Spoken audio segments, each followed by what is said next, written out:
All right, we're about to tackle a huge topic today by looking at its hidden history. We're going to see how capitalism wasn't just invented by some genius in a lab. Instead, it was assembled, piece by piece, over more than 1,000 years. So, here's the question you always hear, the one that kicks off almost every discussion about this. Who actually invented capitalism? I mean, is there one person we can point to, the architect of our entire modern economic world? Well, the usual suspect is, of course, Adam Smith. But here's the thing, that's just plain wrong. The real story is so much more complicated and honestly way more interesting. It's like a giant historical puzzle with pieces that came from all over the world and were put together over centuries. And here is the first major twist in our story. The system wasn't even given a name by the people who championed it. Nope, it was named by its critics. Guys like the French socialist Louis Blanc, way back in 1850. Just think about that for a second. The system was already up and running for a long time before it even had a name. And that name was basically meant as an insult. So for our first part here, let's just dig into the words themselves. Because the language we use, or in this case the language they didn't have, tells us a whole lot about how this system slowly, almost unconsciously, came to be.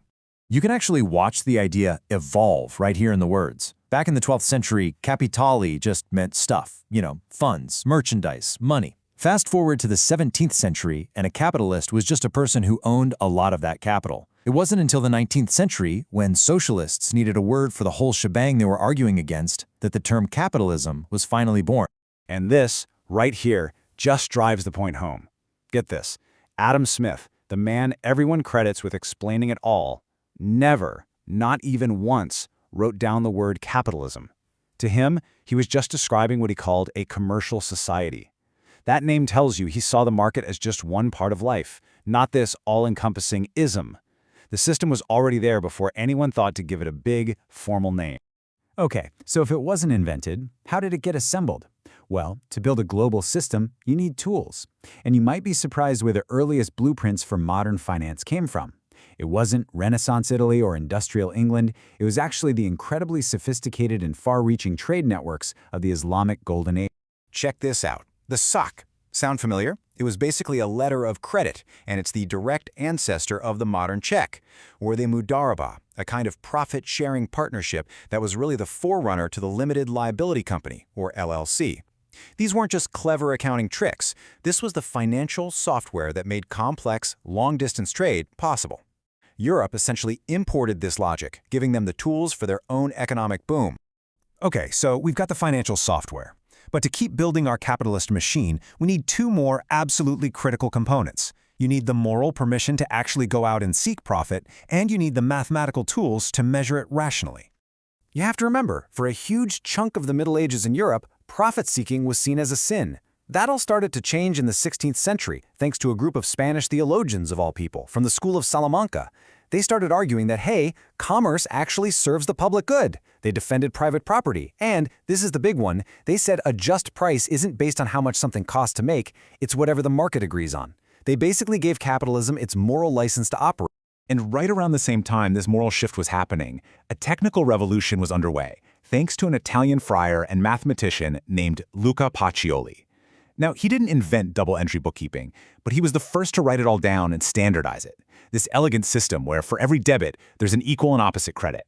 And you really can't overstate how big of a deal this was. Look at the difference it made. Before Pacioli, businesses were run on simple logs. After, you could calculate profit and loss down to the penny. You could legally separate the business entity from its owner. You could get a crystal clear picture of your assets versus your liabilities. It was a technology of the mind, and it created the rational language of finance we still use every single day. So, we've got the tools, we've got the morality, we've got the math, but a system needs raw materials to work with. For capitalism, the two most fundamental raw materials were land and labor, and both of them had to be totally transformed from what they'd been for centuries. Let's just take a look at what happened in England. For hundreds of years, you had the open field system, where land was managed communally. But then came the enclosure movement, and everything changed. Fences went up, those common rights to grazing and foraging disappeared, and land was turned from a shared resource for survival into a private commodity, something to be optimized for maximum profit. And the effect this had on productivity was, well, it was absolutely staggering. Between 1700 and 1850, As these new capitalist farming methods really took hold, the agricultural output in England shot up by 250%. This agricultural revolution was totally essential for feeding the brand new industrial cities that were popping up. But all that new efficiency came at a huge human cost. The commoners who lost their land didn't just disappear, they had to go somewhere. They were forced to move to the cities, creating this massive new urban workforce, the wage laborers who would soon power the factories, the mines, and the mills of the Industrial Revolution.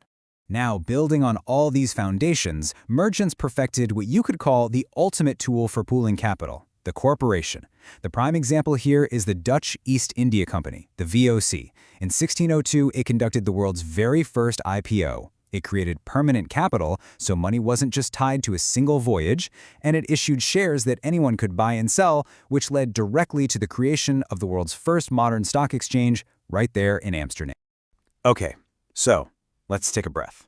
By the late 1700s, all the pieces are finally on the board. We've got the financial instruments, the moral permission, the accounting tools, land and labor have been turned into commodities, and we have the modern corporation. This is where Adam Smith finally comes back into our story. He wasn't the inventor, he was the great synthesizer. He was the one who looked at all these assembled parts and explained for the very first time how the whole machine actually worked. So in his 1776 masterpiece, The Wealth of Nations, Smith laid out the core concepts. He explained how the division of labor, specialization, creates unbelievable efficiency. He described the famous invisible hand, his idea that people pursuing their own self-interest can actually unintentionally make society better off as a whole. And he argued for natural liberty, the idea that the market can mostly govern itself with only a little help from the state. This is probably his most famous quote, and it just perfectly sums up his central insight. The market isn't driven by kindness or top-down orders. It's a huge decentralized system of cooperation, where we get what we need because it's in other people's self-interest to provide it.